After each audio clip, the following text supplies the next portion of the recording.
Hey, what's going on, bootstrappers? It is another beautiful Monday, and welcome to a little bit of motivation coming at you. This is number 9. So as your connection available. Fantastic. All right, welcome everyone to Motivational Monday. What's up, Rusty?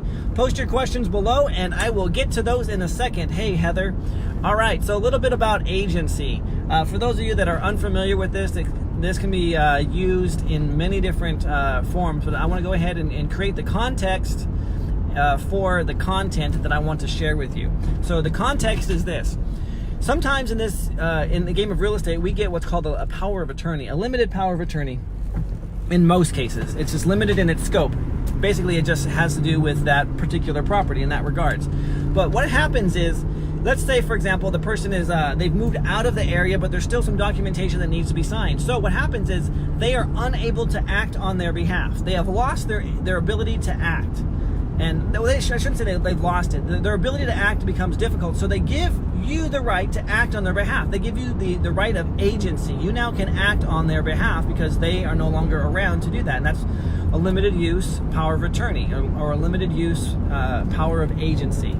Now what happens is, this agency for this term of this context here is that it's the person's ability to choose. It's the person's ability to act for themselves, to choose one way or the other, to act one way or not. And it's completely within their power to do so.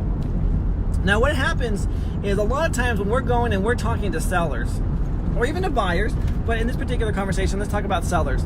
A lot of times we are going and we're talking to sellers, and we are trying to get their house under contract. And sometimes, by use of force or manipulation, we get that contract. Now what happens is, we have violated their agency. Yes, they signed. Yes, they gave us permission to buy their house, but they might have done so begrudgingly. They might have done so not so willingly on their own accord. And that's what I want to talk about. Some of the best deals that I have ever done have been where I've laid out the facts, and I've said to Mr. or Mrs. homeowner, I said, look, I would like to buy your house. However, I can't buy it at this price because of X. The way I can buy it and take this problem away from you is by doing X, Y, or doing Y, Z, and Z plus 1, whatever you want to call it. By me doing these things, I can then purchase your house from you. Now, this might not be in your best interest, or it might not be your most favorable option, or even your best option. However, it is your only option right now. What would you like to do? And at that point, I leave it up to them to choose. And sometimes they say, you know what, I'm not ready yet. This is not, we can't accept this offer. This happened over the weekend. I talked to a couple in Texas, and they said, look, you know what? We are just not ready to accept that offer. Good morning, Christina. I completely understand that, and I respect that. I'll be following up with you. Please do. And so I am allowing them the opportunity to choose. And now what happens is, this is a family that they've been paying, I think, they're close to $19,000 that they've been paying, trying to get their house sold. Haven't made any concessions. They've lowered the price. I take that back. They've lowered the price, but they continue to pay on a mortgage they have. It's a little bit more than $2,200 a month or $2,100 a month. They're paying on this mortgage. They've been doing that for 8 months now. And they're continuing to pay on this mortgage. And so I presented the option of, look, I could buy your house. I can buy it this way by taking over the payments. And that's the only way I can do it. It's your choice. Now, I could have said, look, you need to do this because you're going to be paying another $2,000 this month, and you can't afford it. And I could try to be all manipulative on them, and that doesn't do me any good, because yes, you know what, in the moment I might get them to sign because they feel a moment of desperation, a moment of weakness, a moment of pressure, and they sign. But I guarantee those contracts are not easy to fulfill on, because they did so begrudgingly. The ones that I work with, and I say, look, this is how I work, this is how I can help you.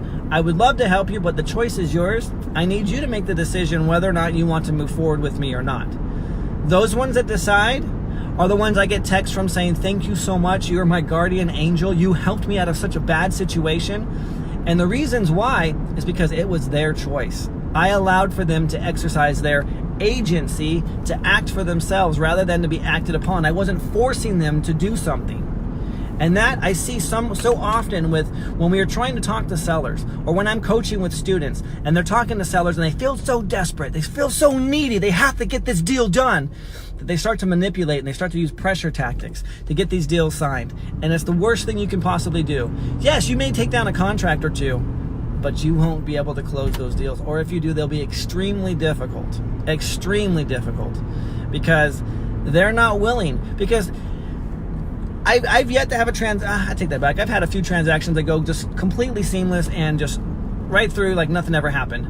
Then there are some that are extremely difficult, that you have problem after problem. You have title issues, you have inspections that come back, and there's things that are wrong with the property that you didn't see or anticipate the first time. All kinds of stuff shows up, and if you don't have complete cooperation, complete willingness on the part of your seller, you're not going to get those concessions. The deal's going to fall apart. They're going to back out. All these things that you thought you had, if you would have set it up right the first time, you wouldn't be running into. That's why it's so important. I got this telemarketer call me 2 times in a row. AT&T warned me. Says, telemarketer. So important for you to be able to set it up right, have the trust and have the relationship and have the confidence that you know what you're doing, and let them make the decision. They're not always going to choose you, and that's okay. That's why you follow up, because the more you follow up, the more your option sounds pleasing to them. Like, for example, that couple in Texas. Guess what? They've already paid this month, so I'm cool. I'm gonna let them sit, and come January, I'm gonna hit them up again. Come February, I'm gonna hit them up again. Every time that they're writing a check, every time that they're gonna write out a check and they're gonna pay their bank, guess who's going to be there knocking on their door? Hey, guess what? Hey, my option's still available. I'd still like to help you. Because eventually, it's going to get so painful that they're either going to, 1, run out of money, or 2, they're just going to get sick and tired of writing the check every single month to their mortgage company for $2,100. When I've been over here the whole time. Hey, you know what? I gladly would take that burden off your shoulders. I gladly will take over those payments and take over the property for you. And so that's the follow-up. And finally, that's going to be their choice to be able to choose that with you. So think about that as you're going and you're talking to sellers, that you are not manipulating them. Now, I'm not saying don't be a salesman, because that's what we are. We're salesmen. We're selling them on the opportunity. We're selling them on the opportunity to work with us, our speed, our convenience, our trustworthiness, our ability to close on time. All those things are important, and we have to highlight those. But when it comes down to it, and they've made their decision and they said, no, not right now, that's where the true patience comes into this game. Because there are so many guys out there that are going to be pushy, and I'm not saying like don't be pushy, but what I'm saying is you have to allow the person to choose for themselves. Because if they're not choosing for themselves, if they feel that they're coerced, you're not doing your job. You haven't done a well enough job of presenting what the option and the opportunity is for them. You haven't sold them on the benefits. So if they're feeling like that you're grabbing the pen, putting it in their hand, and forcing them to sign that contract, not a done deal.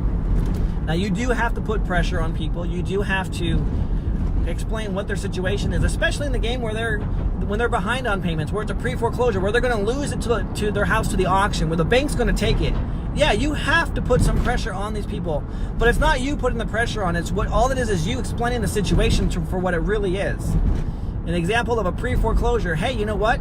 You have a deadline, and if you don't meet that deadline, that bank will take your house. They are not going to show you any kind of mercy. You've already been late on these payments. You haven't shown that you had good faith to remedy these payments, and therefore the bank's going to take it come auction day. You know, in my state, in California, here we are non-judicial state. There are it goes straight to auction. Now, there are some states where it's a judicial foreclosure, but even then, most homeowners don't even show up to their own court hearing, because they don't know what to do. They put their heads in the sand. And so you need to be able to help them see what the opportunity is and what options are available to them. Again, sometimes you have to present those in a way where it puts pressure on them. And again, it's not the pressure that you're putting on them. It's the fact that you're opening their eyes to the reality of their situation, that there is a looming deadline that is there. Because that deadline is what really is pushing them back, pushing against them. But if you're not willing to do that, then you haven't created that urgency for them. But it's when you create that urgency, hey, what's up, Carolyn? You've been able to create that urgency, which allows for them then to exercise that agency that they have. And in most times, again, in a situation where someone doesn't have the agency, they go ahead and they give them like a power of attorney. They give in their agency or the right to choose to somebody else. But most times what they'll do is they will defer their agency. They won't do anything with it. And they'll just put their heads in the sand, and they won't choose one way or the other. And what you need to get them to do is to choose. They need to be acted. They need to act and not be acted upon, because what happens is that if they choose not to act, they will be acted upon. And the way that they're acted upon is that bank will now take that property from them. They will now lose that house, and they'll also have a tax consequence in most cases. Or in some cases, you'll have, it's called a deficiency judgment, where they're getting hit with money and liability because they let the house go into disrepair, all kinds of stuff. And so It's a great skill, but it's also the sign of a true salesman. Someone who can sit patiently by and allow for the person to make their own decision and to live with their decision. That's the ultimate salesperson. Can sit there and not be needy and not be desperate and not beg to get their house. Just present it in its true light, the facts of the situation, and allow for them to choose, knowing all of the consequences ahead of time. And if you sit there, what's up, Randy? And you allow them to make that decision, and that's perfectly fine. Let them choose and be okay with it. And then follow up, because it's not over yet. Then follow up. That's how you get these deals, and that's how you get them to willingly conform and to be able to want to work with you, and especially when you're taking these properties over subject to. When you're taking over that debt, they're not going to do it. Very rarely have I had them do it on the very first time. I have had people do it on the very first time, but very rarely.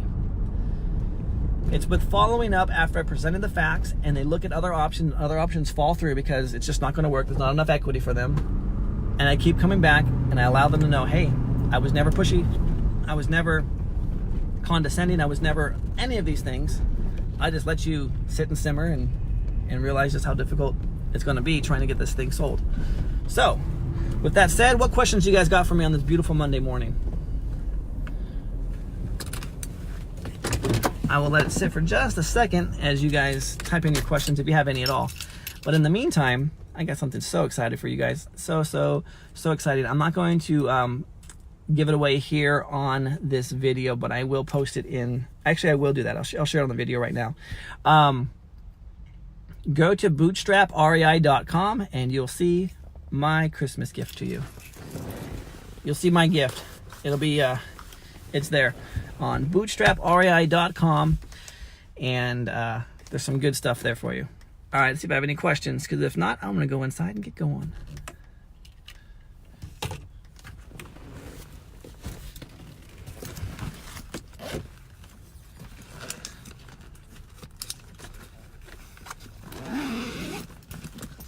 All right, I gave the old Facebook algorithm a few seconds here to bring me up some questions. There are no questions. You guys have, oh, there is one. How do you present options when working with someone in foreclosure? Great question, Carolyn. So for me, my options are I evaluate the property. I look at what is available. Can I wholesale this property out? Can I take over a property subject to? Do I actually need to defend the foreclosure? Now I'm doing, fewer of these foreclosure defenses just because it makes more sense to buy the properties. But I present the options to them. I let them know exactly what my cash price is going to be and what that needs to be. And then I also say, look, you know what? If the cash price doesn't work for you, this is my other option, and I'm going to take over the property based on terms. I'm taking over the monthly payments on those. I usually end up giving them some kind of money to either moving expenses or just some kind of money cash in hand. So that's how I present those options to them. One house comes to mind specifically. This was a house that I purchased.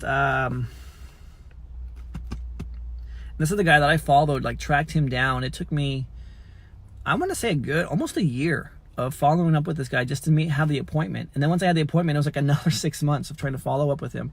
But I closed on this one the end of July, and then I turned around and I sold it in August. But the way I presented my options were, when I first met him, I think back in March is when I first toured his property, when I first did the walkthrough. He had equity. I said, look, you can either sell your property at a break even, because even though he had equity, he had there's some severe deferred maintenance in the property because he hadn't lived in it for a number of years. And so I said, even though you have quote unquote equity in this property, you could sell it, but you're probably going to have to take some concessions during the inspection period because of this, and that's wrong with it. And he already had pointed those things out to us during the walkthrough. So he was very forthcoming with all of that. And in talking with him, so I presented these options. I said, look, you can break even, and you can just walk away with it. It would be done. Or I'd be willing to give you $2,000 and I'll take over the payments on this property for you, and do these repairs myself, and then I'll sell it.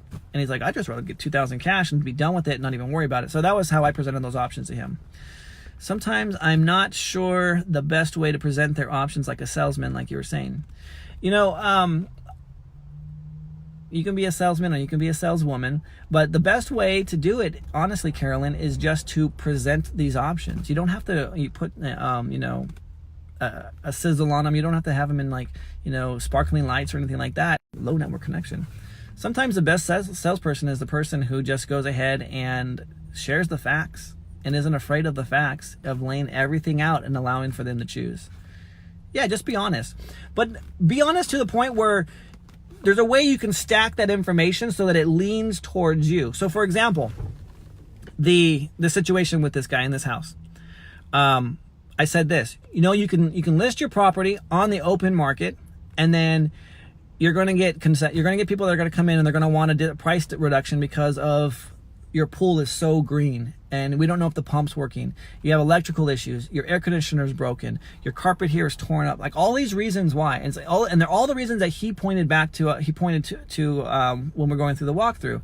I said, you have all these reasons, and so you actually can list it on the market, but you may run the risk that if the price reductions come down so far, and then the seller does inspections and they ask for more because there's hidden things that maybe you weren't aware of because of the deferred maintenance, you could potentially end up writing a check in order to close this property. And that's the truth. So I laid that option out. I made it as least favorable to him as possible, and because I don't want him to do that. I'm not a licensed agent. I don't want him to go somewhere else. And so I said, look, but this is an option to you. You can choose it. On the other hand, I'll just cut you a check for $2,000, and I'll take on the responsibility of repairing everything that I know about and that I don't know about. Because there are things here that I may have discovered that you didn't know about that are going to cost me money to do. Oh, and his bathrooms were just like, they're falling apart. Like the tub was, it was a mess. It was a problem property for him. And he opted to take, he's like, I'll take the $2,000 right now today. You can take over my payments on this property. And the house was current too.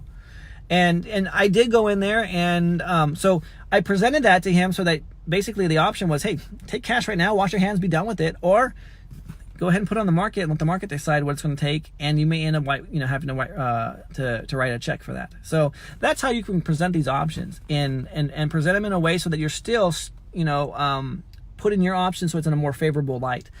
And that house actually did have problems with it. I put about $6,500 into it, and then I sold it to a guy who ended up putting another $8,500 into it because there were some electrical issues that we didn't even know about and he didn't even know about, and the inspector didn't catch. And so it ended up being, like I said, something that the seller would have had to have come out of pocket for. Hey, you're welcome, Caroline. All right, cool. Or is it Caroline? No, it's not. There's no E at the end. It's Carolyn. So any other questions there? If not, I'm going to go get going on my day and create a post showing you guys something pretty cool at bootstraprei.com. So, all right, I don't see anything else there. If something else pops up, I will go ahead and answer that in a little bit. I'll talk to you all soon. Thanks. Oh, wait. I can't end it just like that. I got to end it like, you guys, I love having you here, but remember, you're just one deal away from changing your entire financial future. Hey, what's up, Nathan? All right, guys, I'll see you later.